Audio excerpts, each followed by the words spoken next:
Welcome to the Opportunity Podcast, where entrepreneurs come to learn from real buyers, sellers, and industry experts on the lesser-known growth opportunities to build their online business empires.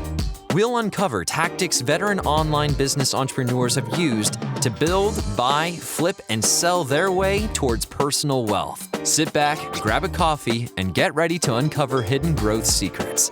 The Opportunity Podcast starts now.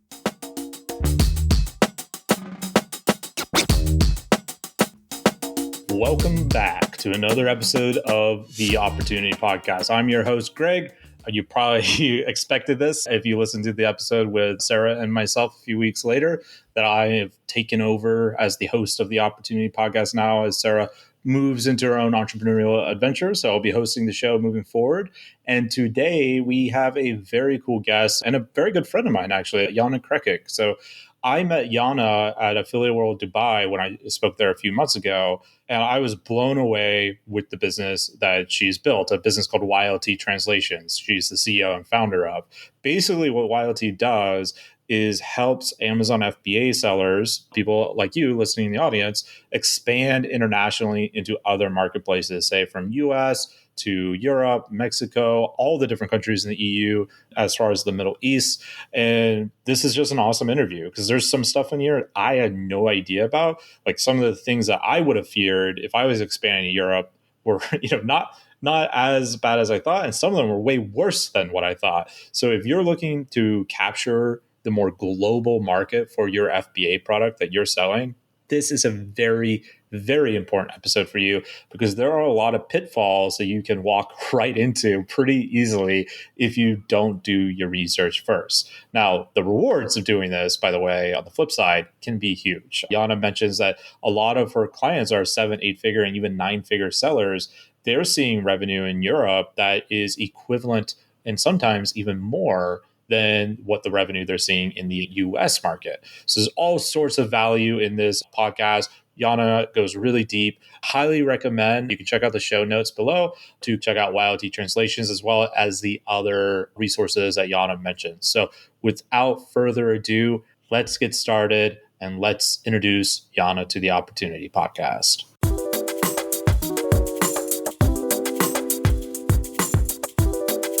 Hello, everyone, and welcome back to another episode of The Opportunity. Today, I have a good friend of mine with me, Jana Krekic, the founder of YLT Translations, and we are going to be talking about all things Amazon. So, Jana, introduce yourself a little bit to our audience and where you are in the world now. Hi, Greg. Thank you so much for having me. So my name is Jana, and I'm currently in Belgrade, Serbia. That's Southeast Europe. Excellent. I've never been to Belgrade, but I would love to go one of these days. I've been to I think only Spain and Italy. And for some reason, those are the only two countries I ever seem to get to visit. But one day I'll get over there. So tell us a little bit about YLT first. Just give us a 30-second overview of YLT Translations and what you do. Sure. So YLT Translations is an Amazon dedicated translation and localization agency, and we offer content solutions for Amazon sellers and multi-brands that want to expand to international marketplaces. I remember meeting you originally in Dubai and just finding that whole business fascinating. You were you have a crazy huge team too, right? 150 people, something like that? No, I have 82. 82. Yeah, but we're constantly growing. So I'm hoping to hit 100 by the end of this year. We'll see how that goes. But we've been around for about 3.5 years. And we've scaled from just 3-4 people just basically being part-time. I was the only full-time person, I was a one-man show. And then I would hire people per project. And then now we're close to 70-something full-time employees. And the full team is 82 people around the world. And we are a fully remote team. So we all live on Slack and online, and we meet up once a year and have a crazy team building. Yeah, so it's always great to meet someone for the first time that's been working with you for a couple of years. It's always a crazy good experience. I can totally relate.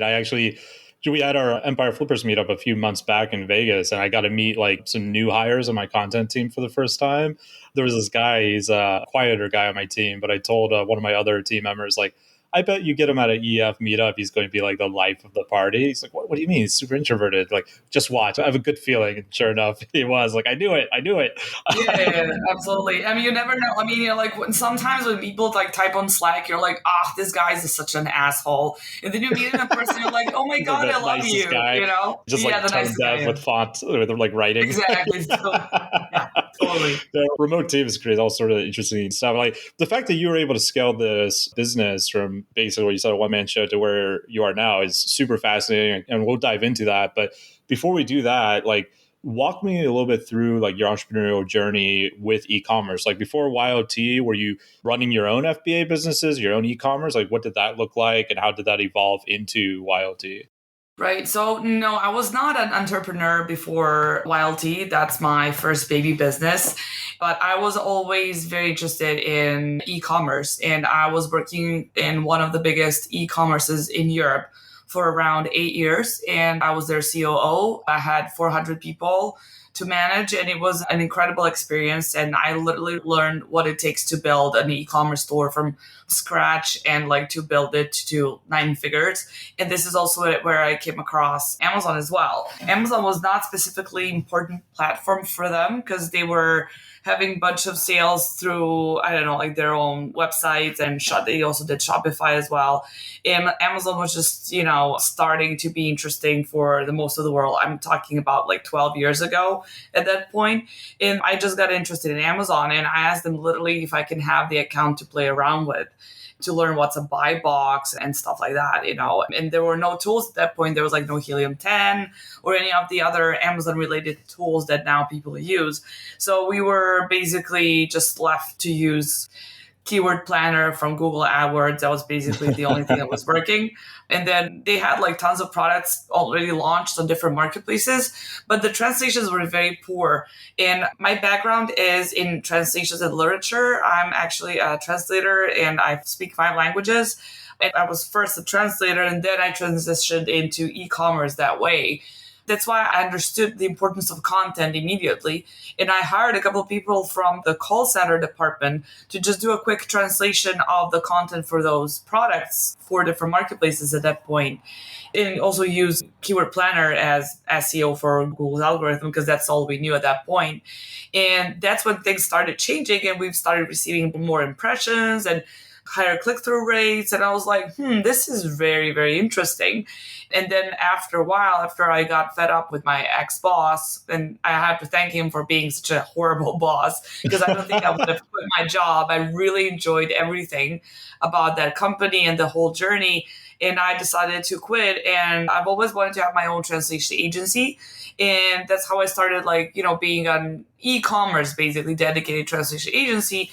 But we were also offering as a niche, like an Amazon translations, but it was not something that we were super focused on. And then at one point we started getting more and more requests. And then I was like, okay, well, I can train people to do this. And I know a lot about Amazon and algorithm and the rules and blah, blah, blah. And then I trained people, and I decided to dedicate the whole website to Amazon translations only. So the original website, ylttranslations.com, had all these different e-commerce related translations. I migrated that to a new website, ylttranslations.net, and made the .com an Amazon dedicated one, because we were already getting a lot of traffic. And I was like, well, this is either gonna be hit or miss. And luckily for me, it was a great success. So we got like a couple of our first clients that way, and people really liked that we niched down. And it turned out that it was a niche where, better content was required, and people were interested in understanding how it would work better, and not only using Google ads and PPC, but like that content was still the king, which still this day makes me very happy. So that's like how we started. And as I said, it was just a couple of us. And then we rapidly grew as I started speaking at different conferences, podcasts, and other things, getting different partners. So yeah, that's just how it all started. And I never thought that I would be an entrepreneur. But now at this point of my life, I never see me, working for somebody else, no matter how rough days are. And I'm sure other people who are business owners know what I'm talking about. There's no money in this world that I would go and work for somebody else at this point. And now you're at the pinnacle of your entrepreneur career by being on the Opportunity podcast that you'll definitely leave a 5-star review on, right? Yes, absolutely. Okay, good. Whew, that was a high pressure question. I Yes. was afraid you might say no. Oh, no. I love what you had to say about the horrible boss. I feel like there's just got to be some statistic out there that horrible bosses end up creating awesome entrepreneurs all the time, just like being a dick. Oh, yes. I mean, I used to hate him so much, but like right now, I would just thank him for being who he was because that made me know my own worth, honestly, you know? Send him some flowers. Thank you for being such a jerk. You Yes, changed I'll my send you life. like a gift basket right after this podcast, shipping to Denmark as we speak. Yeah. Awesome. Also, what you were saying about content, I'm a content nerd myself. And I think more and more as time goes on, content is king or queen is held true. Like, I think if you look at any marketing now, like even paid ads in a lot of ways, it's all about content. Like, I like the Right. localization. I also really like that you started an agency about translation. Most of my friends who start agencies always like PPC or SEO. And like, Yeah. there's like all these niche agencies that you can build that no one else is doing. But I'm sure you have competitors, but I don't know any. Like, you're the biggest one I know for sure. But I just think that is awesome. So we've been running Wild Tea for a few years now. And obviously things like AI software is starting to come online, translation software as well. As a writer who have used things like Jarvis or these other softwares, like there's a lot left like be desired for what they can do. But what do you think about this stuff? Like, how does the human-based translation service like yours differ from what the softwares can and can't do? And do you think that will remain the same in the coming future? Right. Well, that's always a trending question, especially now when AI is basically taking over a lot of different niches in our lives, right? But recently we've tested AI called Copysmith. And when it comes to like copywriting, and also, I mean, in connection with different languages, not just English only, because, that's what we like to see, how far and how advanced other languages have come in terms of using AI tools, not only English, which most of people only focus on. So when it comes to copywriting, we were very surprised to see that basically 60 to 70% of content was really good with keywords as well. But when it comes to pure translations, these tools don't stick to the original text a lot. And when you have a brand that wants to convey the right message to the audience, the storytelling, everything, it doesn't serve the purpose very well. For instance, if you're a brand, you want to focus on some of the key benefits, or maybe, what your 100% eco materials are the most important for you, or something else that your competitors don't have. And this AI tool will not stick to the text. It will not translate actually what you say in the source text. So it will completely make something up on its own. And even though it might sound okay, I mean, not like a native speaker, of course, but better than Google Translate or DeepL or any of these other tools, it would not stick to the original text. And then, the brand owners will be like, hey, well, this is not what we were trying to say. This is what we want to convey to the audience. So it would have to edit and modify a lot, which will make it 3 times slower than if you hired someone that can do your content the right way. So for me right now, I think AI is definitely the future, but I don't think it's going to happen in the next 4 or 5 years for sure. But I think that it's definitely going to take over. Like in 10 years, I can totally see AI being very, very advanced and proficient, and that you will only need like small edits, tweak those translations. But when it comes to copywriting, the creativity, I don't think AI tools would ever have the human creativity, and they'll have the eloquence of a good translator and will recognize what it is localization on this new marketplace or new country that people can relate with.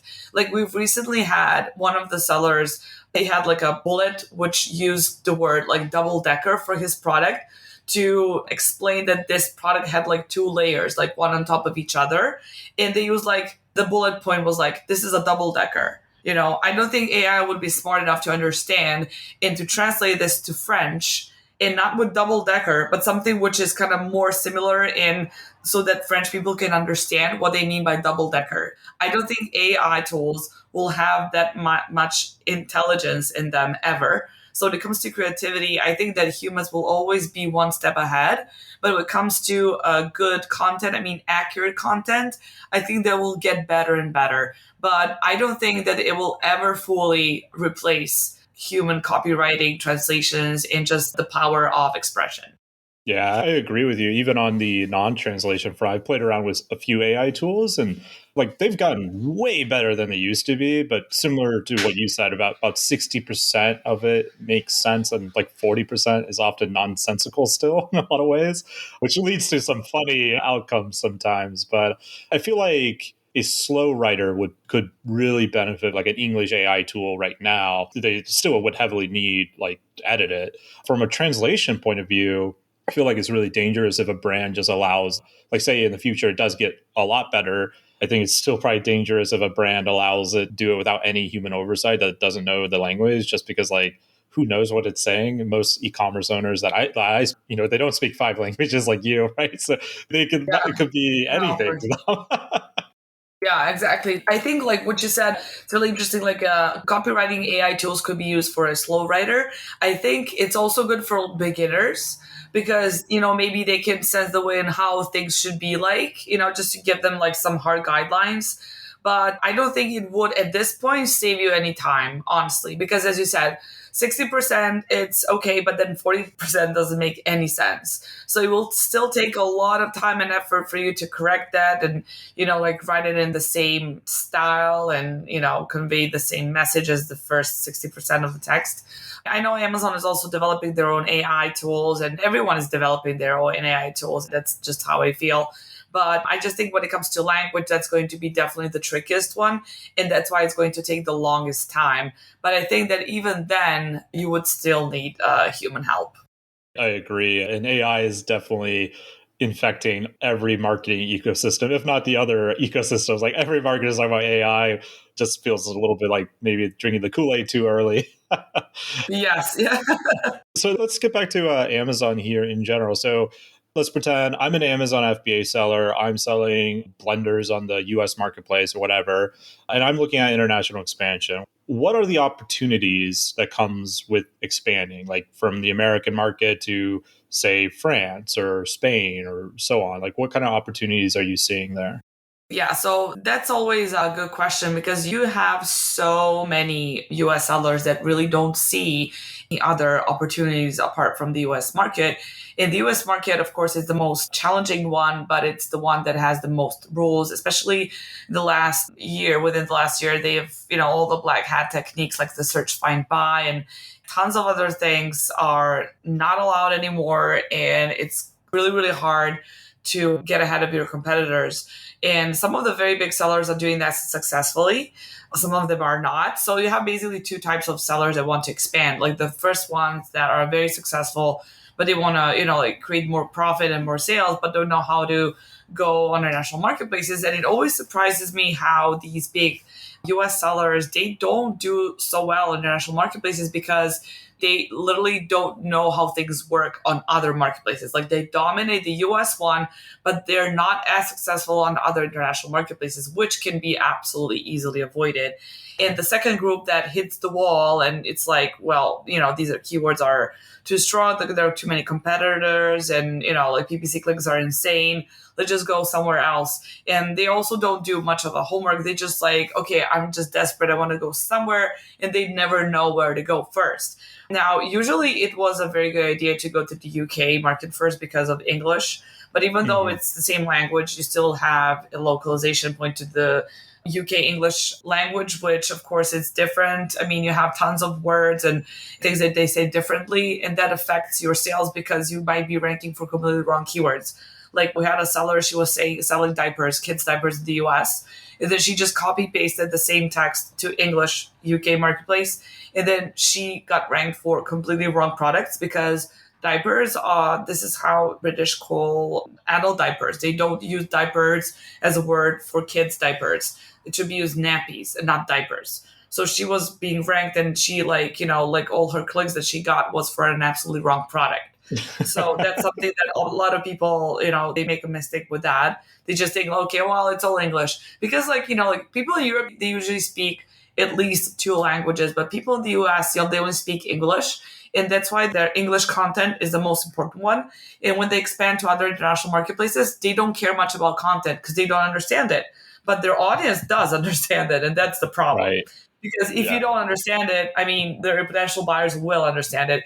And then usually, like, what we've seen is that you launch your product, you have that so-called honeymoon period when Amazon gives you a little bit more than you deserve to see like how well your product is going to rank. And then 6 months later, if you haven't done a good job with your content, no matter how good your PPC is, the pictures, your A+ content, everything, your sales are going to drop because your content is not making any sense to the target audience. And this is what a lot of people see too late because they use Google Translate, they use machine tools, and they just think that's enough. What people don't understand is like these machine tools, of course, they're for free. So whatever is for free, it's probably not going to be good enough. It's not going to make you sales because it's too good to be true, because it's usually not true and not good. And it doesn't have any keywords in your content. And keywords are going to make sales. Content is important, but if you don't have keywords in your content, it doesn't really matter if you hire that Fiverr translator who's going to do a wonderful copy if he's not going to do any keyword research in any of the Amazon related tools. So that's the problem. So when it comes to US sellers, it's always like, they first go to Mexico or Canada because of the closeness of other marketplaces. And even in the US, people don't realize you have so much Hispanic population within the US. And then if you have your content as your listing, and if you have your backends, like a backend keywords, which you don't see in your front end listing, those are the ones that you just keep in Spanish because all of this big Hispanic population that you have, because people will search these products with Spanish keywords. So you have a foreign language inside of your own home market that you're not probably using, and you should, because this is how you can maximize on your sales, even in the US marketplace. And when talking about other different marketplaces, definitely like use different languages, which is very important and mandatory. And when talking about Europe, of course, Germany is always the best marketplace to expand to because it is the biggest one. And it's a common misconception that the UK is the biggest one, but it's not. It's Germany. And then Germany and UK could be, potentially your 2 top marketplaces to expand to. But the recent Brexit, which meant that the UK left the European Union, caused a lot of problems and stirred things around a lot. So, I mean, you could also try that, but it's not going to let you sell with inside of the Pan-European Union. Now, Amazon has allowed people to do that, but it costs a fortune. So I haven't seen anyone that's actually enrolled in that program. And when talking about the other international marketplaces, I would say that Japan is always a good marketplace. It's not going to work for all best-selling products as they usually should in Europe. Like if you have a best-selling product in the US, it's most likely going to be very successful in Europe too. But that's not a rule of thumb for Japan because it's a different market. It's a different world out there. And you just have to do really good market research and to see if your product is a good fit for that marketplace, because Japanese market is basically a blue ocean. You don't have that many competitors. PPC clicks are very, very cheap compared to other marketplaces, and you can really get some good content out there and you can rank really fast for some really good keywords. There's a lot of good advice in there. What you were talking about with the diapers and the nappy thing, it made me think of literally just a conversation I was having today. So I have a lot of British friends, and I reached out to a buddy of mine. He owns an SEO agency. I just, hey, how's it going?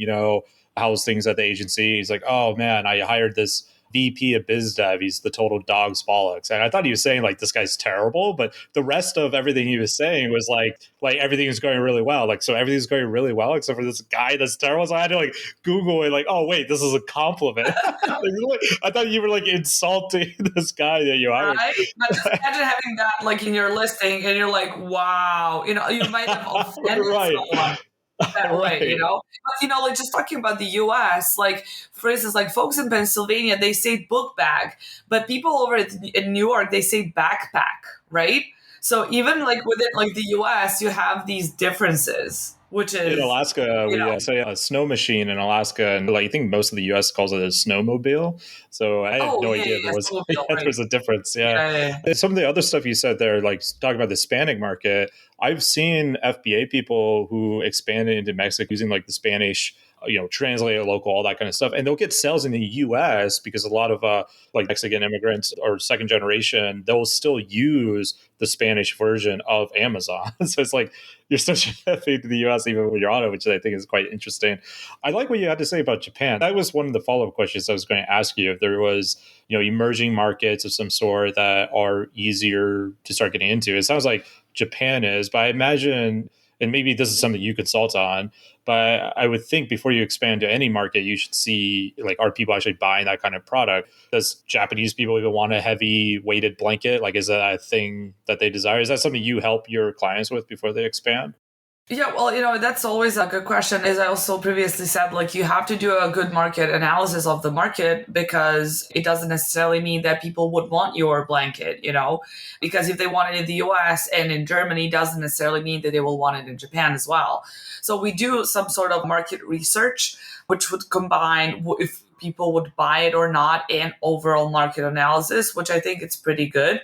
It will give you, better picture of, like, would this be successful or not, considering how many competitors you have and if people would, be interested in buying that. I think that what you can do as well is, like, you can go to Facebook expat groups and be like, hey, so would you buy my product? Like, you go to, like, Japanese group somewhere and you're like, so guys, what do you think about my bunny ears cover in this neon pink color? Would you guys buy it or not? We've had situations like that when we had a seller and he was selling Mr. and Mrs. like smiley face shirts. And he wanted to sell that in Germany. He was very successful in the US, and I don't remember what other marketplace it was. It was something in Europe. And he was doing like very bad in Germany. And my whole team was like, no, like, this is not a good product for the German market, because Germans don't like that. Like, they would not buy this product this much because it sucks. Like, I don't know, but it's like, it's not our thing. We will not buy this. And that's it. And they're like, nope, we just shut it down. And I'm like, well, this is what my team says. No need further market analysis, sometimes it's also, that Vox Populi is also very, very important. So we kind of try to combine that too when offering advice and doing the audit on, like, if it's going to be successful or not. But also when talking about the US market, very be an interesting marketplace, the emerging marketplaces, UAE, because for instance, like, for that marketplace, you would not need to translate English to anything else, because you will most likely be targeting expats. There's like tons of them over there. And what a really good category to sell in on Amazon UAE is home decor, because all of these expats, they just rent apartments, like empty apartments, no furnishings. And let's say living in Dubai is quite expensive. And if you can offer like good deals on your products, you can totally like be top selling product in this niche. Because if you compare it to the US one, I think it has like 50,000 products less. And it's not that well known fact that the home decor is a really good niche for selling in UAE. So if you're in that niche, just, take a look at that marketplace, because I think it still has less than 10,000 items in the home decor category. And it's something that's highly needed for the target audience over there.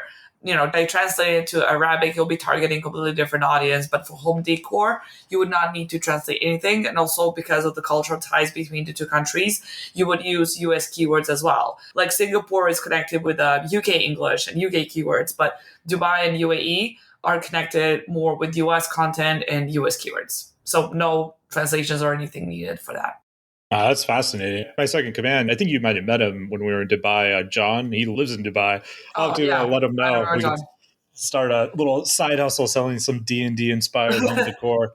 Yeah, totally. It's not too late. So, It's not too late. I found my calling. So outside of languages differences, and we've been touching on this already a little bit here, but outside of language differences, are there any other nuances outside of what we just said or behaviors that just shocks sellers or surprises them when they're launching products internationally, like a feeling of like, oh, I just like a gotcha moment? So what's very interesting is I did a little research, because we do a couple of thousand products every month. So we have like pretty good insights in what works and what doesn't work. We got like tons of like really interesting data.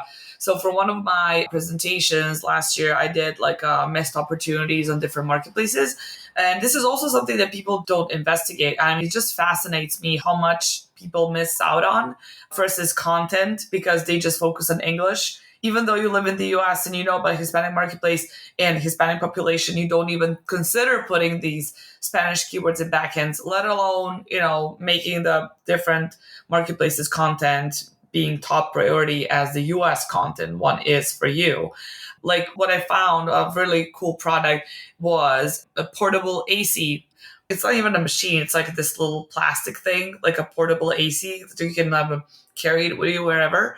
And in the US, like the search term frequency, according to Brand Analytics, was like close to being 2,000 something. So it's kind of not in top 100 selling items at all. But when you just literally take that same keyword, like portable AC, just in German, and use it in Brand Analytics in Germany, that's like top 20 selling products over like last year. And it's a very simple explanation. That's because due to climate change and severe warm and heavy weather conditions, people reach out to portable AC solutions because buildings in Germany and houses, they don't have installed ACs in their homes because it was not that hot earlier, like 20, 30 years ago. So there was no need for this. But now they really need something to use in the middle of the summer and to cool off. And that's why they're buying portable ACs. So this could be your winning product in Germany, but you might be failing miserably in the US. So there's like tons of things like that happen, and they make a big difference between marketplaces. Like I think that the solar outdoor lights are doing great in UK and US, but not doing great in Germany. Or smartwatch, like top 100 items in Germany, but it doesn't sell so well in the US, for instance. And there's like so many examples like that of what could work better on one marketplace and not on another. And you can literally do the research on your own, or you can just, give that to your VA to do it for you. So that always fascinates me how big of a differences there are, even though people speak the same language, like UK versus US, but not all products are equally popular. And this is one of the, the signs that you should not be just launching wherever you think it's going to do good. You just always have to do your homework. And a lot of very, very big, like 8-9-figure sellers fail to do that because they're just like, just go everywhere. And that's just a wrong thing to do. And you have to have like a business plan. I mean, even if it's like a small Amazon business running, you have to have a business plan and you have to know what you're doing. I agree. I mean, it's so much of it sounds like it comes out doing better market research. I guess a way to look at it that might be helpful for the audience in a sense is to view each marketplace as its own diverse like traffic targeting. So like if you're selling a milkshake, you might not want to target the people who are really into fitness on the Facebook ad or whatever. Like that might not be right people, right? So that's fascinating. So much of this comes down to kind of the cultural locale where they are, more so than like the Amazon specifics on the marketplace. I mean, that's what it sounds like you're saying. Like that's the more important part of the puzzle. Yeah. Yeah, absolutely. Market research is crucial. Like that's number one. And then once you are sure you want to enter that marketplace, apart from, of course, having high quality pictures and good PPC agency that's going to run relevant keywords for you, content is really important because it might not look like it's very important for you when you launch your products, but 6 months later, it's payback. If you were, if you did not focus on your content, it's going to cost you a lot. And, like you're not going to get any conversions if you don't have keywords in the content, and that algorithm works differently than Google does. And there are different rules. And, like also European marketplaces, what's great about Europe is it's always behind US. So it means that the rules that apply in the US, you can just, surpass them in Europe. Like, for instance, caps lock and bullets in US is not allowed anymore, but it's highly recommended to use them in Europe. And tons of other things that you would want to use in the US, which are now banned, you can still use them in Europe. So that's also something to think about. That's awesome. So I have a lot of friends that do foreign SEO affiliate, like on Google SEO. And they tell me a very similar thing where US Google is like way more advanced than other countries. Like I have friends who are, here in Vietnam do SEO. They're like, yeah, I just shoot like 1,000 spammy backlinks at this affiliate website and it ranks. Like, wow, you can never do that in the US. That's crazy. Yeah. All that stuff is still working. It's so far behind in terms of the updates.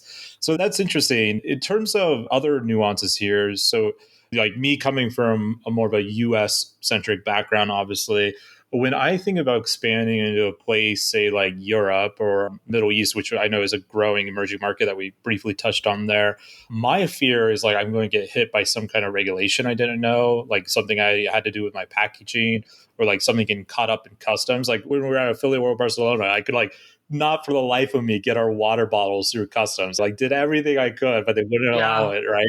So are these like fears that are, the Amazon seller should really take into account, or is it kind of like you really don't have to worry about that much? Like Amazon will help you through it, or like what's that situation look like? Oh, yes. This is something you should be very careful about and you should be very afraid of. Yes, very, All right. very much so. Yeah, because I mean, especially if you are in supplements business or beauty products, baby products, anything that has like specific ingredients. And what happens also is like it varies from one marketplace to another. Because I remember there was a seller selling shampoo in the UK, like shampoo you can buy at CVS, literally. And then that same shampoo was banned in Germany because one of the ingredients was a prescription drug in Germany. And the seller did not know that. So you really have to pay attention to that. Otherwise, you will get banned.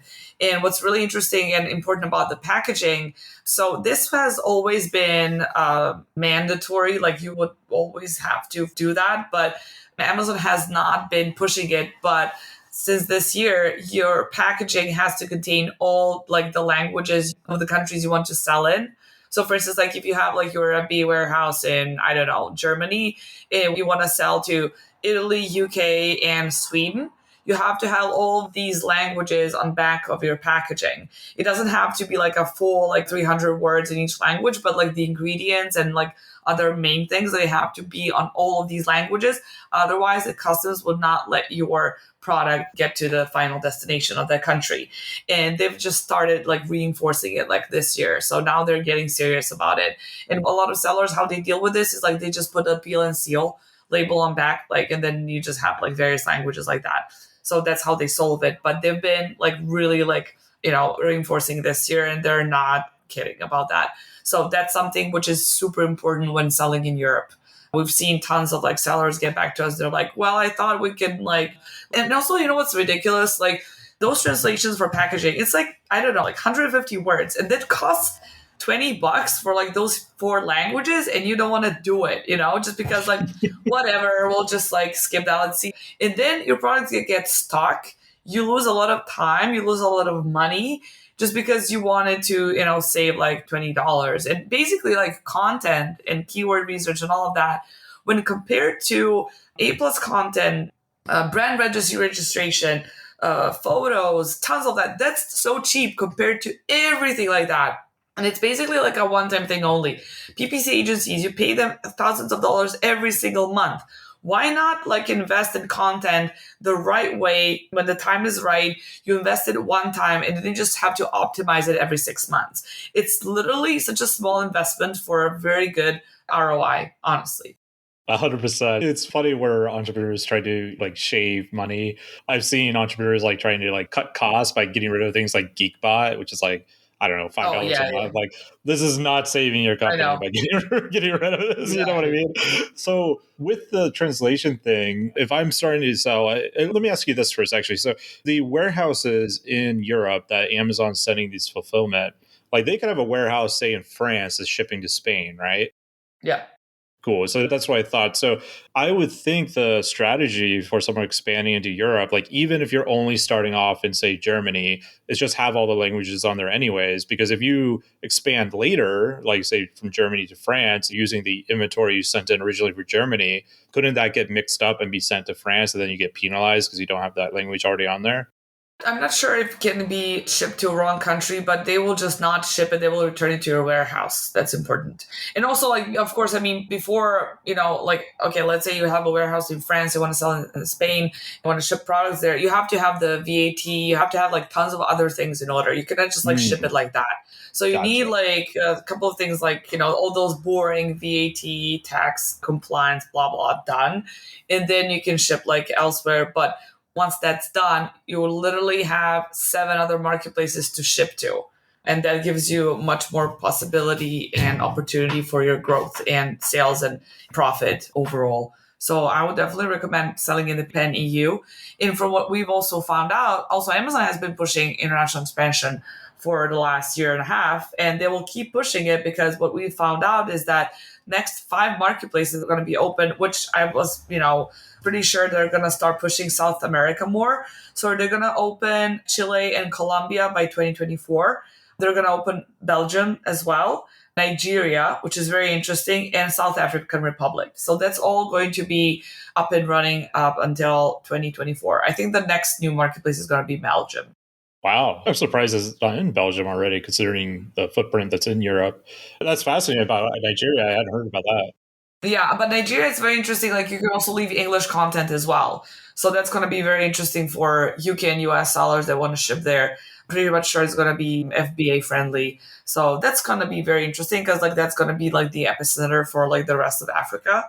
So that's going to be very interesting. And South Africa as well. I think strategically it's very good because it's 2 different sides of Africa, which can cater to basically the whole continent, which is really, really interesting. And also both of them very English focused countries. Right. Lauren, my podcast producer, she's actually in South Africa. I'll let her know. Lauren, you could buy stuff off Amazon soon. Yeah, well, I'm sure people will be very excited. Yeah, that's cool. So as an FBA seller, when I'm looking for these growth opportunities to expand to these other marketplaces, obviously it can be extremely lucrative, but outside of the product market research for those specific markets that we already talked about, is there any other foundational elements that you'd recommend an FBA seller has before they start expanding globally to try out these new markets? Yeah, well, I definitely think that you have to start early with all the preparations because VAT numbers for a lot of marketplaces take a lot of time. Like Germany, for instance, takes, I think, about 6 to 8 months. I'm not sure how it is right now. That's much longer than I expected. Yeah, it's a very, very long time. And also, if you're a UK seller, a lot of sellers, what they do, because it takes about 2 months for a shipment to get to Germany, if you want to send it to the German warehouse so you can send it to the rest of Europe. What they do is they send it via Netherlands and then it gets shipped to Germany, and that saves a lot of time because the products get there in about 2 weeks and you don't have VAT registered company or anything for the Netherlands. So it's literally a transition country that transits through the country and gets to Germany, for instance. But it all takes a lot of time. It's about a couple of months. It's not going to be hey, 2 weeks, 3 weeks. It's going to take a lot of time. And what I suggest is always get a tax partner, VAT partner that will help you with that. Because if you try to do things on your own, it's going to take even more. So I would rather always have someone who's an Amazon partner that takes care of VAT and taxes and all of that, product compliance, etc., to take care for you, especially if you're a US seller. And even if it costs money, it's better. You're going to get it done at one point. But I've seen sellers that do it themselves and then they just get stranded and then they just basically give up or wait for a year and a half to get all these paperwork done. Wow, that's very good to know. The timeline there. If someone made it a quarterly goal, we're going into Germany, that goal's going to be failed for about a year. Yeah, well, mid-July, if you want to sell it in Germany, if you want to make it big for either that second Prime Day that they've been not announcing, but I'll say promising this year, and maybe Christmas, I would say now is a good time, and just, hurry up if you want to go to Europe. Because it's going to take some time for you to, just get all the papers that you need done in order. Do you think there's any benefit for, the enterprising FBA seller? Let's say they're Americans. Most of our audience obviously is American. They're looking for a way, how can I stand out in this crowded marketplace? Would you almost advise them, maybe before you even get onto the US Amazon marketplace, look at these other marketplaces first, based on what you said earlier, that some of the tool sets and the competition makes it easier? Would they be better off just trying to go globally before starting in the US market? It really depends. I mean, if you are based in US, of course, you should try first in the US. That's just what everyone does. I would not suggest you trying in Germany or Italy and then, because it's very convenient for you, to just ship everything throughout the whole US. There's 51 states. So, but maybe you can just try and see how it goes, just to maybe learn a couple of things. I would not suggest for beginners to try to expand internationally. As I said, all the big sellers make tons of mistakes. So you as a beginner, it will be a nightmare, I think. And also you would need to have a decent budget to expand internationally. So if you have like one product, maybe just, like stick to the US until you learn how things go, maybe make some decent revenue, and then decide to expand elsewhere. That's my warmest advice. And then I would definitely start, if you're based in the US, like I will definitely do Canada or Mexico first before Europe, because it's just more convenient. Yeah, that makes sense. That's similar advice I've given FBA sellers as well, but that's good to get your perspective on that. We talked a bit about the risks, throughout this whole conversation of expanding along a lot of the benefits, but are there any other risks that we didn't really touch on that people should be aware about when expanding to these other marketplaces? Well, basically just you have to do your homework when it comes to all the certifications and all of that. I think that can be the most dangerous thing, because the most popular categories are the ones that are going to be the most difficult ones to get those certificates, and, not stating medical conditions and all of that, talking about supplements and, as I said, baby products. And that's where the most problems occur, especially when you write content. Tons of times you can get flagged. Also, tons of times you don't know what are the copyrighted words. Like, for instance, like fidget, the word fidget, that's copyrighted in Mexico. Like, you're not allowed to use the word fidget in Mexico. That's very random. Or it was a word for the mop, like, clean your throat with a mop. And I forgot the word for it, but like the word mop is trademarked in Italian. And you're not allowed to use it. I mean, that's just ridiculous. And sometimes you would not even know, and we would not even know. And then we would get seller like, hey, so I got flagged for this word. We're like, seriously? Because it's okay to use it in plural, but not in singular? I mean, that's like really weird. Trademark law. Amazing. Yeah. I mean, there are tons of things that you can do to like make sure that you comply with absolutely everything Amazon is asking for. But then sometimes there can definitely be surprises, especially like in foreign languages. But a lot of sellers really do a great job when it comes to, like what's allowed, what's not allowed, and stuff like that. So I just think that can all be avoided. I mean, it's a no-brainer. Of course, you have to check certificates in each and every country, but you'll be surprised by how many sellers don't do that, because they're like, whatever, it's okay here, it'll be okay everywhere. It's not, like everyone should consider different marketplaces as different countries, like 10 times different types of the US, like different type of US, different type of, just like to understand that basically all these countries are different, and to consider them, they're like no two same countries when it comes to these regulations, and you have to check every one of them. But it's not that difficult once you realize that you do have to do it.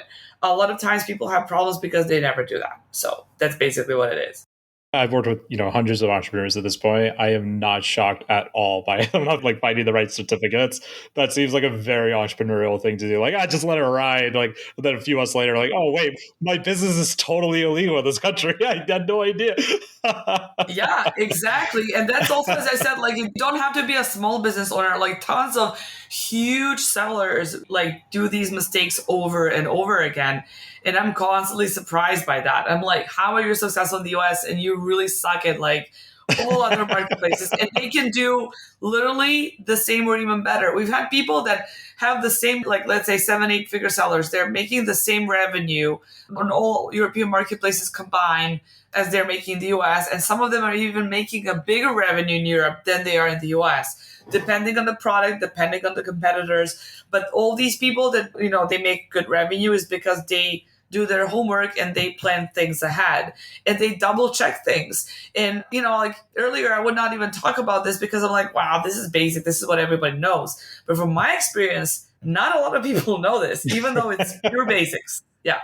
In terms of expansion, so you mentioned, starting in America, Mexico, Canada, and then going to Europe.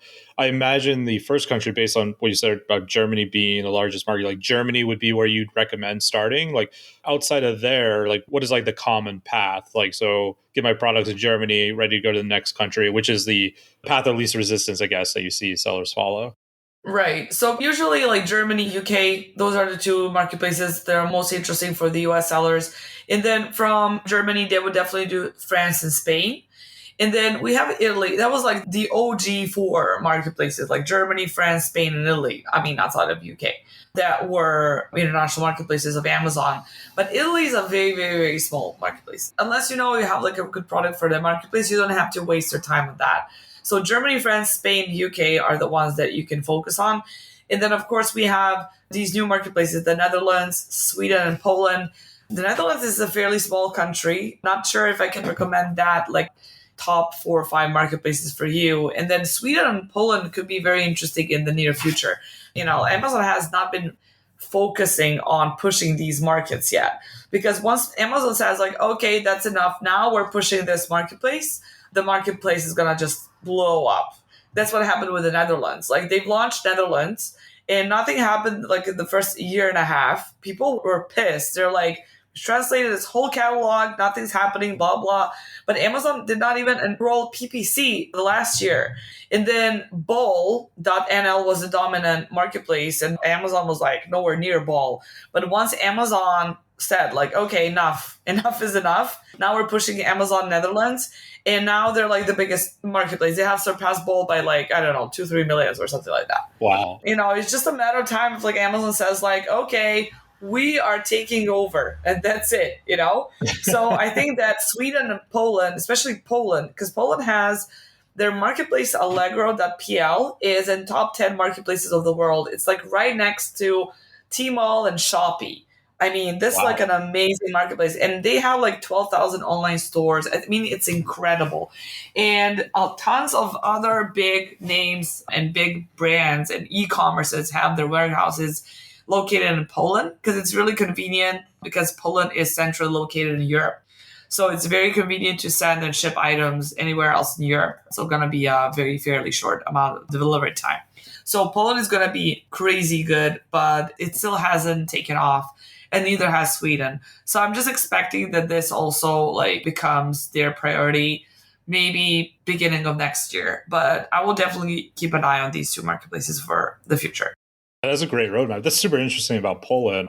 You know, me being out here in Asia, the big marketplace is Lazada, which they are like a really crappy version of Amazon for the most part, how they do things. Yeah. But they're wildly successful out here. It's always interesting looking at other marketplaces. Well, we're coming towards the end of the interview, so now we're approaching the rapid fire questions. So, Jana, are you ready to be in the hot seat of the rapid fire question? Yes, bring it on. Awesome. This is the most intense part of the entire interview, so I understand if the pressure, gets to you.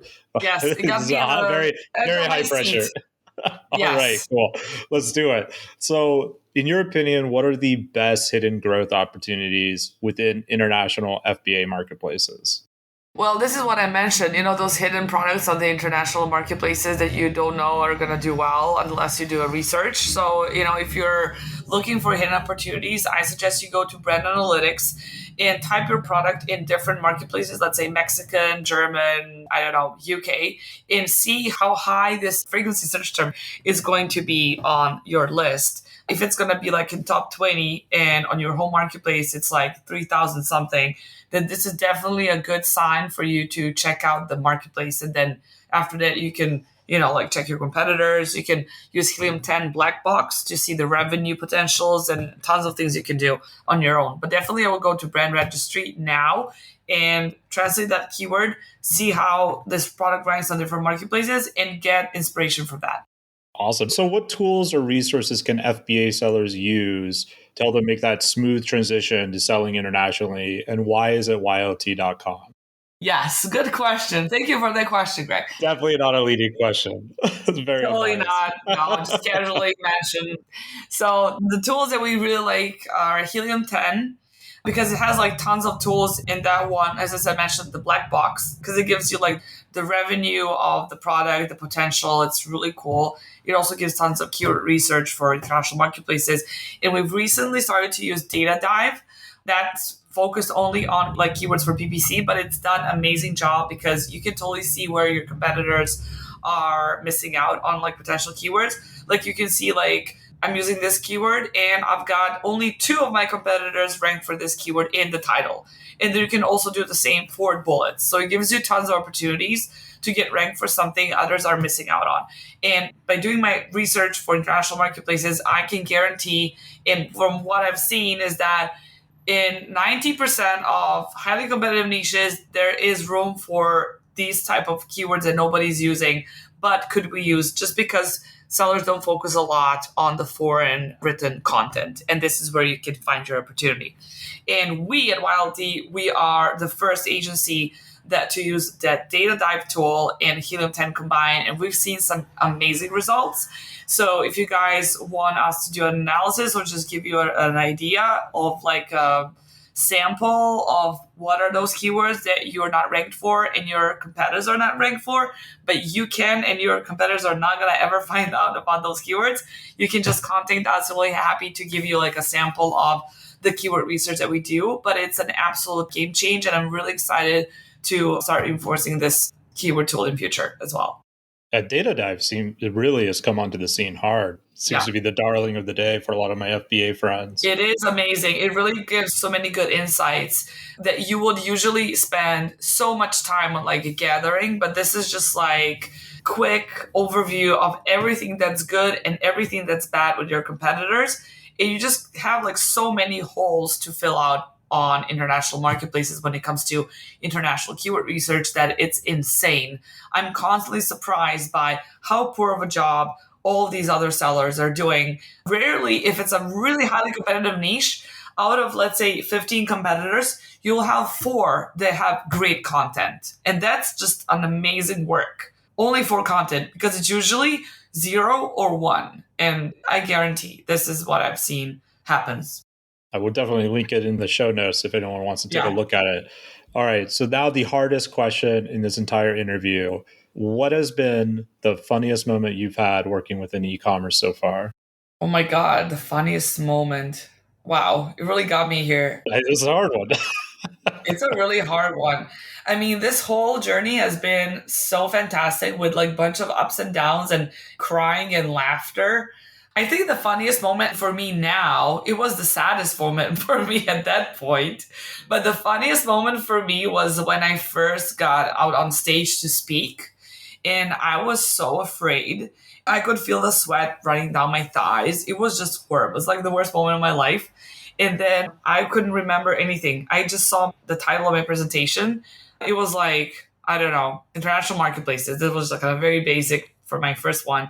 And I was like, international marketplaces. And then I would start my first slide and I was like, international marketplaces, that's a good topic, right? And then I would see my husband, Lazar, in the audience and his jaw dropped. He was literally like grabbing his head. It was like, what are you doing? And I was like, and my jaw also dropped. I have the video of that. I'm going to post that one day. And I was like, what? And I was just like, and then people just started talking. It's like, what's going on? What's going on? And then at one point it was like, oh, damn it. I snapped and I was like, okay, let's do this. And I don't know how, but I started remembering what I was going to say. But it was like a 15 minutes of very uncomfortable silence and then jaw droppings thing. And then after that, I told Lazar, listen, whatever I do, if something completely wrong comes out of my mouth, you're going to nod with your head and you're going to keep on smiling. And that's what you're going to do, because this is how you're going to encourage me to just kind of get my shit together. And then he was like, okay. And then now every time when I speak, he like nods with his head and he smiles. And that always makes me like laugh a little bit at me, because I'm like nodding and approving and widely smiling every time I speak, and it makes me focus on whenever I speak. And I've spoken in front of like large audiences and like really important like stages when it comes to Amazon. And I always focus on these people in the audience that nod and approve of what I say.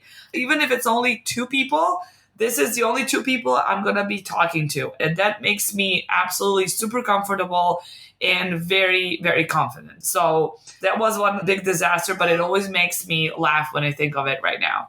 That's great. That reminds me of like when I first started speaking for EF, and like I've had two really bad experiences, but there was one that was quite funny because this person who used to work for me, she knew I have a terrible memory. So she was like, why wouldn't we just write your entire script like basically on the Oh, slides and you'll do it that way? And on the stage, you'll have like the screen at the front of the stage so you yeah, can the see your little notes. slides. Yeah, so you can look at the audience without looking at your slides. So I get up on the stage in front of like, I think it was like 300, 400 people, something like that. And they don't have that. And so like the entire preparation is ruined where I just like, like looking behind me, like reading these slides. So like never again do I do that. Now I just have like memory joggers that triggers my empty brain to try Yeah, to retrieve exactly. the memory. Yeah. What I do is like I just write a couple of key things on slides that will trigger my memory. Because like the first time the disaster one was because I tried to learn everything by heart. And that's also wrong. Like you cannot memorize Yeah. everything. You go sound like an idiot. And also like you cannot rely on those notes because all the times they're not available, as you know. So yeah, it's like the best thing is like just gonna put a couple of key takeaways that you're gonna help remember what you're gonna talk about and just improvise and just keep on doing it over and over again until it like you feel super confident. Because I was not the world's best public speaker. Now I'm pretty decent, but it's just because I've had a lot of experience. So even if you think you can do it and you're like the worst person ever, you have stage fright and all that, it's just a matter of how many times you get stand in front of the crowd and speak about something you're passionate about. And it's all in the experience. That's it. Everyone can do it. Just keep on going, and that's it. 100%. That after I gave that terrible speech, the owner of the conference came up to me. He's like, "Hey man, we should talk about buying and selling business." Like, "Oh, you like the speech?" Like, "No, it was absolutely terrible, man. Don't do it that way again." And it was even worse because the other bad experience I had, he was also in the audience at that conference. He just thinks I'm like this idiot speaker at this point. You see me do like mess up twice, basically.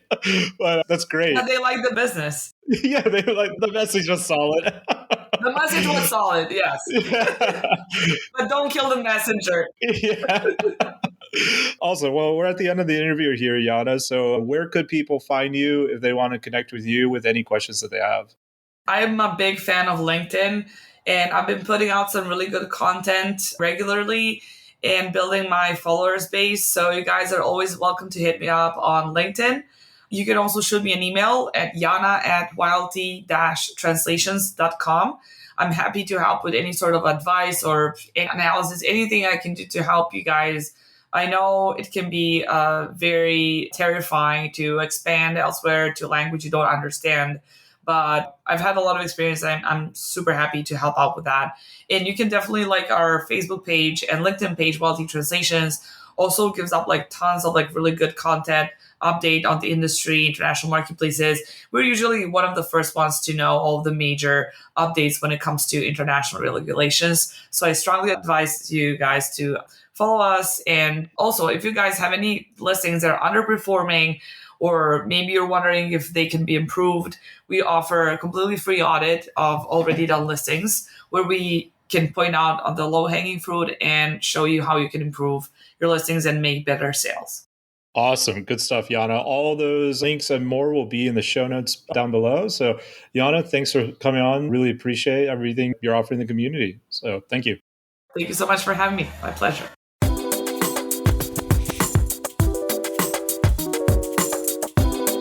Hey everyone, thanks for tuning in. I hope you've walked away with a bit of new insight that's going to help you on your entrepreneurship journey. If you enjoyed this episode and you'd like to help support the podcast, it's extremely easy. All you have to do is leave a 5-star review if you're listening on Apple, or share it with your friends on social media. Any kind of praise, any of that kind of stuff absolutely helps the show grow. So if you would like to learn more about businesses that you can buy or sell, then check out empireflippers.com. We'll have a link in the description of this podcast as well, where you can sign up for a free marketplace account that can help you buy your next dream business or help you make your dream exit. Talk to you soon. See you on the next episode. Bye.